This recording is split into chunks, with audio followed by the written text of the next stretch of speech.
So we get some romance development in this episode.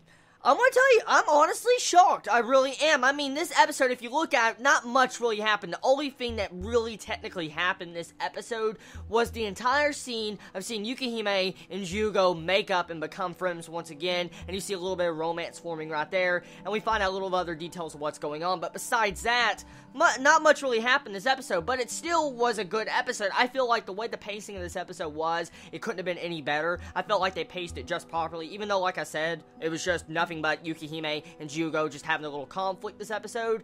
It was a perfectly paced episode, and I feel like it did its job right. It built up Yukihime as a character. We see a little bit of backstory on Jugo and her. We get to see that, Yukihime actually really cares for our main male character, Jugo. Trusts in him, believes in him. We find out the reason why Yukihime betrayed him last episode is exactly because Jugo betrayed her and walked off and didn't want to be part of Matsuri anymore. So right there, really good. Love the character development of this episode, and there was some good comedy to boot in this episode. But there's one thing I want to talk about first. Now, I've been neglecting to say it in almost every single review, and I finally want to bring it up.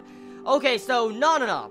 She has been playing a lot of games. As we see, she constantly plays so many different games, and I have noticed a lot of different games she has played that I actually find quite fucking enjoyable. I want to name a few games I've noticed. Terraria. If anyone's played the actual Terraria game, the 2D Minecraft game, we get to see Nana play that fucking game. I was shocked. I was really shocked of how many games are actually in this series, and I'm absolutely stunned that they're allowed to actually show footage like that in an anime. But besides that, we also have like Street Fighter in this. We have Dead or Alive. I've seen freaking Splunky. I've seen all sorts of games, and there was even an MMO this episode. I don't know which MMO that was, but still, they have so many games on the screen that Nana plays that's actually real games. It's really unbelievable. I don't know if a lot of people has noticed that. But going on more topic of this episode, there was some comedy with the Master Detective. Oh my god, Tensai is so freaking adorable. I love the way she acts. Just the reason what makes her so funny is because the way she's just completely like the hero of this series, but at the same time, Jugo's our main character, and he's evil at the same time, but a good guy.